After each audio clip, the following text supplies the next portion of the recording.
बिस्मिल्लाहिर्रहमानिर्रहीम। अस्सलाम वालेकुम। आज हम स्टार्ट करने वाले हैं बायोलॉजी का second chapter solving of biological problems कि किस तरह से हमारी लाइफ के अंदर प्रॉब्लम्स आ जाती हैं उसको हम किस तरह सॉल्व करते हैं बायोलॉजिकल मेथड के ज़रिए। तो आज हमारा टॉपिक है बायोलॉजिकल मेथड। तो बेसिकली पहले तो बायोलॉजिकल प्रॉब्लम्स हैं क्या।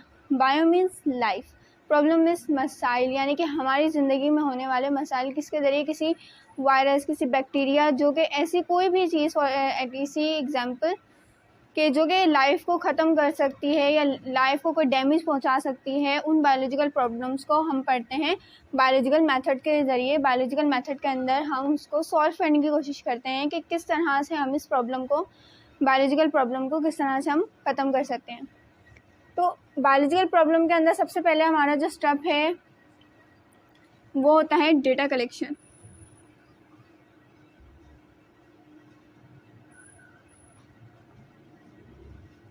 पहला हमारे पास है डेटा कलेक्शन। अब व्हाट इज़ डेटा कलेक्शन, के किस तरह से डेटा कलेक्ट होता है। फॉर एग्जांपल हम अभी अपनी करंट अफेयर में से एक टॉपिक ले लेते हैं, कोरोना वायरस, कोविड-19। कोरोना वायरस क्या है, वो बेसिकली बायोलॉजिकल प्रॉब्लम है जो कि एक लाइफ के लिए डैमेज करती है, हमारी लाइफ को ख़त्म कर रही है। तो इसका बायोलॉजिकल मेथड के अंदर सबसे पहले क्या किया गया होगा, कोविड-19 यानी कि वायरस का इनका डेटा कलेक्शन हुई होगी। डेटा कलेक्शन के अंदर क्या डेटा कलेक्ट करते हैं, हम कलेक्ट करते हैं कि आया कि ये वायरस कहाँ से आया है, ये वायरस के जो सिम्टम्स हैं वो क्या हैं, ये क्या कॉज कर सकता है, ये किस हद तक हमारी लाइफ को नुकसान पहुंचा सकता है। तो डेटा कलेक्शन में हम क्या करते हैं, उसके बारे में डेटा कलेक्ट करते हैं, उसकी इन्फॉर्मेशन को कलेक्ट करते हैं। सेकेंड स्टेप हमारे पास आ जाता है ऑब्जर्वेशन।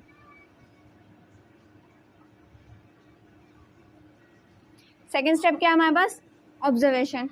अब ऑब्जर्वेशन के अंदर भी हम किसी भी चीज़ को ऑब्जर्व करते हैं तो 5 तरीक़ों से करते हैं। पहला है विजन, सेकंड हमारे पास smell, third is taste, fourth touch, 5 is hearing.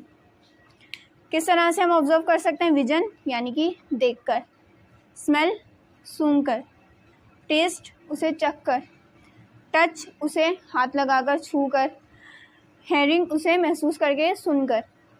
तो हम कोविड-19 को किस बेस पे हम उसको स्टडी करते हैं, उसको ऑब्जर्वेशन किस बेस पे हो रही है, विजन पे। हम उसे देख रहे हैं किसकी हेल्प से, माइक्रोस्कोप।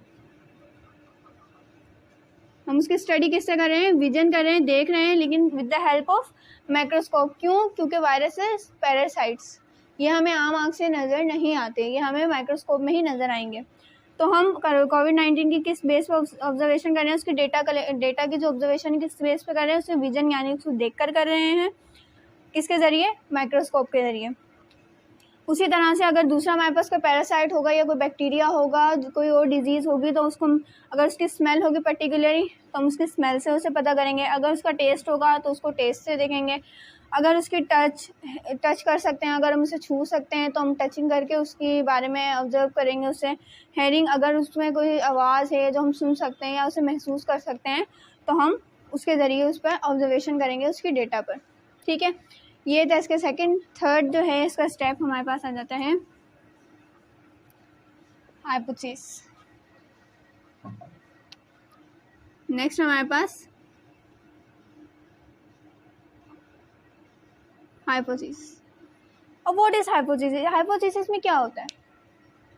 हाइपोथेसिस के अंदर जो कि एक बायोलॉजिस्ट जो है उसने जो एक डेटा कलेक्ट किया, उसने ऑब्जर्वेशन की, ऑब्जर्व करके उसने देखा कि पाँचों के पाँचों चीज़ों में से सिर्फ मुझे एक ही मिल रहा है कि हम उसे विजन करके स्टडी कर सकते हैं। ये बायोलॉजिस्ट का जो है एक एक्सपेरिमेंट है। तो क्या ऑब्जर्वेशन की, ऑब्जर्व करके उसने देखा कि पाँचों के पाँचों चीज़ों में से सिर्फ मुझे एक ही मिल रहा है कि हम उसे विजन करके स्टडी कर सकते हैं। ये बायोलॉजिस्ट का जो है एक एक्सपेरिमेंट है।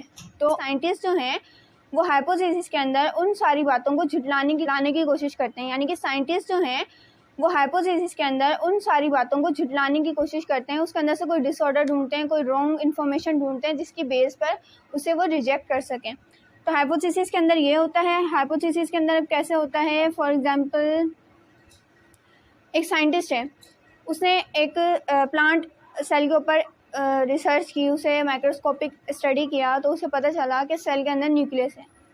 ठीक है, अब उसने क्या किया, उसका डेटा कलेक्ट किया, सेल लिया, उसने उसको ऑब्जर्व किया, उसे माइक्रोस्कोप के ज़रिए विजन किया, देखा तो उसे एक न्यूक्लियस मिला। यहाँ तक बात ठीक। उसके बाद हाइपोथेसिस आ जाती है। बायोलॉजिस्ट की बात पर एक साइंटिस्ट जो है वो रिसर्च करता है, वो देखता है कि आया कि ये सच है या नहीं है। तो क्या होता है इसके अंदर, वो स्टडी करके देखेगा कि ठीक है ये है। उसके बाद अगर यहाँ पे जब एक बायोलॉजिस्ट की जो एक बात है वो प्रूव हो जाए, तो यहाँ पे हमारे पास थ्योरी आ जाती है। हमारे पास एक थ्योरी बन जाती है वो कि ये बात हकीकत है।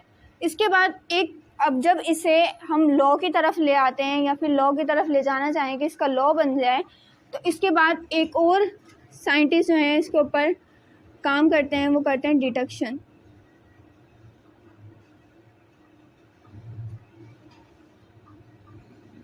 क्या करते हैं? डिडक्शन करते हैं, यानी कि इस थ्योरी को भी झुटलाने की कोशिश करते हैं। वो किस तरह से कि भाई थ्योरी दे दी उसने कि उसको पता चल गया एक प्लांट के सेल के अंदर एक न्यूक्लियस मौजूद है। अब उसी साइंटिस्ट ने उस थ्योरी के अंदर ये बात की कि आइदर जितने भी दुनिया के अंदर प्लांट्स हैं उन सब के सेल के अंदर न्यूक्लियस मौजूद है। उसने क्या किया, एक न्यूक्लियस को देख के अंदाज़ा लगाया कि बाकी जितने भी सेल्स होंगे उनके अंदर न्यूक्लियस जो है वो मौजूद होगा। अब डिटेक्शन के अंदर वही साइंटिस्ट क्या करेंगे, वो इस पर इनकी जो बात की है इन्होंने कि आइदर के सारे जितने भी प्लांट्स होंगे उनके अंदर न्यूक्लियस होंगे, आया कि बात सच है या नहीं है। तो इस बात के ऊपर क्या करेंगे, वो डिटेक्शन करेंगे, यानी इस थ्योरी को भी झुटलाने की कोशिश करेंगे कि ये सही है या गलत है। फॉर एग्जांपल यहाँ पे फिर क्या होगा कि अगर कोई साइंटिस्ट इस थ्योरी के अंदर अगर प्लांट सेल का न्यूक्लियस ना मिला होता, अगर इस साइंटिस्ट को मिला होता कि सेल के ऊपर सेल वॉल प्रेजेंट है, प्लांट के सेल के ऊपर सेल वॉल प्रेजेंट होती है और एनिमल सेल पे एब्सेंट होती है, तो आइदर के किसी बायोलॉजिस्ट ने ये प्रूव किया होता कि भाई जो सेल है उसके ऊपर एक वॉल होती है जिसे हम सेल वॉल कहते हैं।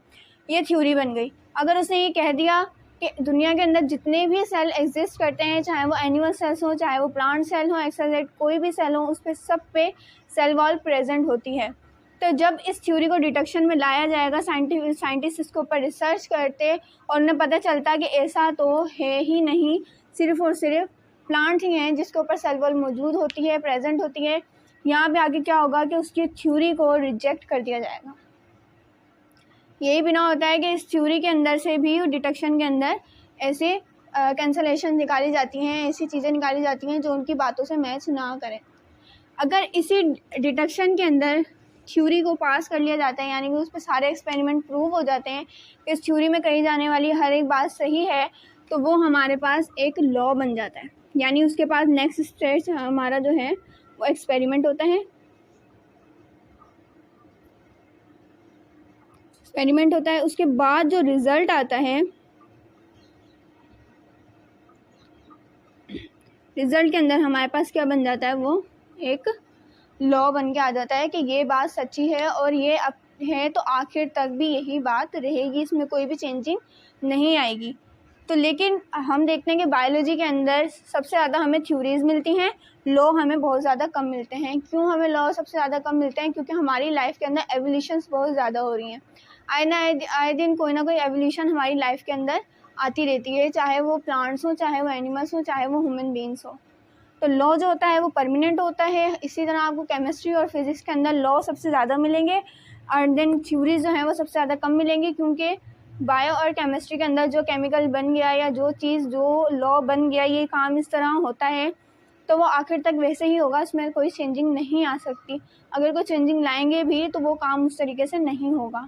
तो ये था हमारा फुल टॉपिक बायोलॉजिकल मेथड के किस तरह से हम अपनी बायोलॉजिकल प्रॉब्लम्स को ख़त्म कर सकते हैं। इसी तरह कोविड-19 है, उसकी जो वैक्सीन्स हैं वो थ्योरी बेसिस है, वो एक थ्योरी दी जा रही है, तभी हमारे पास बहुत सारी वैक्सीन्स बनकर तैयार हो रही हैं, बहुत से फॉर्मूलाज बन के तैयार हो रहे हैं कि इस तरह भी ख़त्म हो सकता है, इस तरह भी ख़त्म हो सकता है, इस तरह भी ख़त्म हो सकता है। लेकिन लॉ वो होता है जो सिर्फ एक हो, उसके अंदर बहुत सारी उसकी कैटेगरीज नहीं होती। तो इस वक्त जो कोविड-19 की जो वैक्सीन्स हमारे पास आ रही हैं, साइनोफार्म, हमारी खुद की पाकिस्तान ने वैक्सीन बनाई है पाकवैक, तो सारी क्या हैं, ये हाइपोथेसिस पे हैं, ये थ्योरीज़ हैं जो कि ये कह सकते हैं कि काम कर रही हैं, ये लॉ नहीं बन सकती। ठीक, नेक्स्ट टॉपिक अगर आपको कुछ समझ ना आया हो तो नीचे कमेंट करके मुझसे क्वेश्चन कर सकते हैं, मैं आपको जवाब देने की पूरी कोशिश करूँगी। और आने वाले अगले टॉपिक्स की वीडियो आप लोगों को अगर नोटिफिकेशन चाहिए तो मेरे चैनल को आप सब्सक्राइब कर लें। Thank you.